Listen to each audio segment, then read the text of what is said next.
When Benjamin Franklin exited the Constitutional Convention, he was asked by a woman, "Sir, what have you given us?" His immediate response was, "A republic, ma'am, if you can keep it."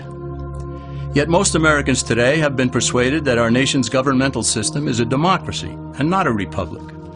The difference between these two is essential in understanding Americanism and the American system. Before we discuss political systems, however, it's helpful to address the confusion that has been spread about the political spectrum. Many have been led to believe that the political spectrum places groups such as communists on the far left, fascists or dictators on the far right, and political moderates or centrists in the middle. However, a more accurate political spectrum will show government having zero power on the far right to having 100% power on the far left. At the extreme right, there is no government.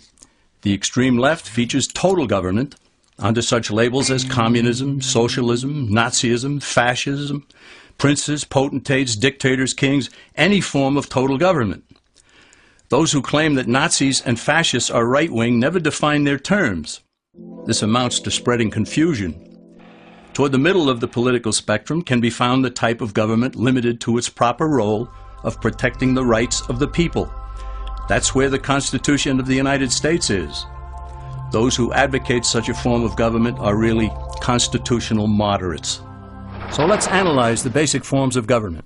They are monarchy or dictatorship ruled by one, oligarchy ruled by a few, democracy ruled by a majority, republic ruled by law, and anarchy, which is ruled by no one.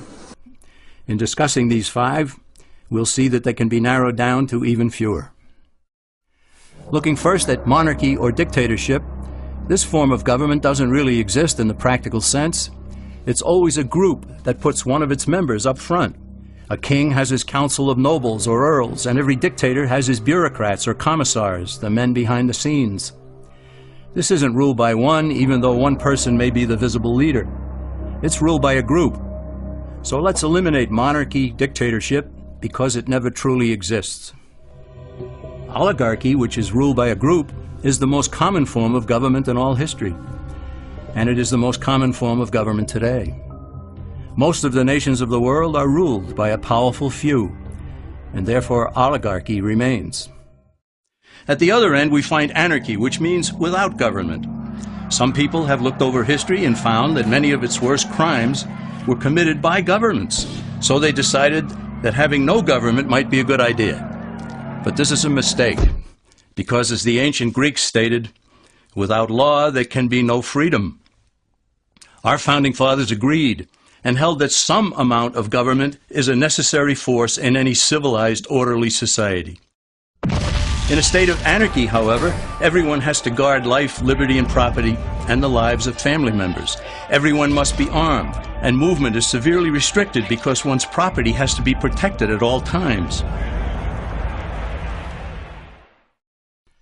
Civilized people have always hired someone to do the guarding, a sheriff, a police force, or some branch of government. Once law enforcement was in place, the people were freer. They could leave their property, work in the fields, and so on. In short, the proper amount of government makes everyone freer. There are some who advocate anarchy, however, not because they want no government, but because they don't like what they have. They use anarchy as a tool for revolutionary change. The condition of anarchy is very much like a vacuum where something rushes in to fill it.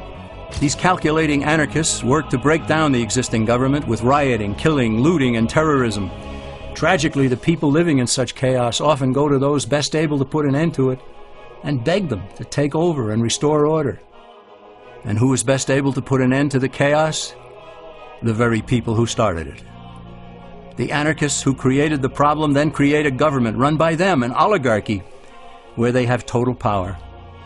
This is exactly what happened in Russia that led to Lenin taking total power, and in Germany where Hitler's brown shirts created the chaos that brought him to power. But anarchy isn't a stable form of government.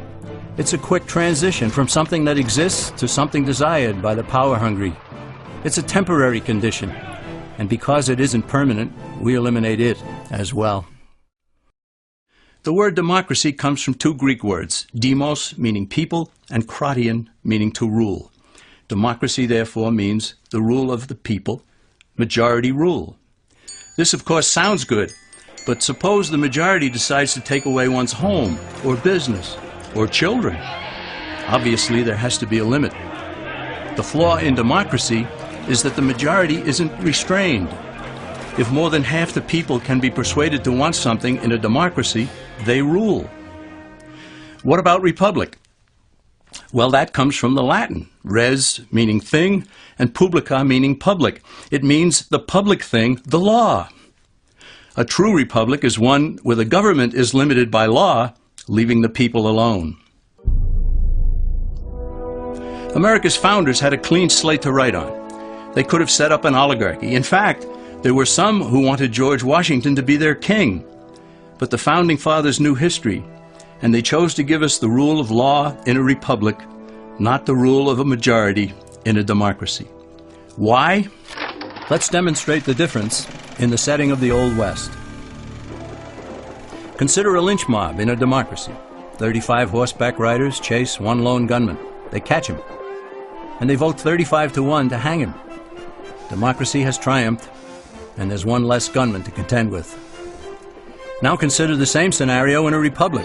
The 35 horseback riders catch the gunman and vote 35-1 to hang him, but the sheriff arrives, and he says, "You can't kill him. He's got his right to a fair trial." So they take the gunman back to town. A jury of his peers is selected, and they hear the evidence and the defense, and they decide if he shall hang. Does the jury even decide by majority rule?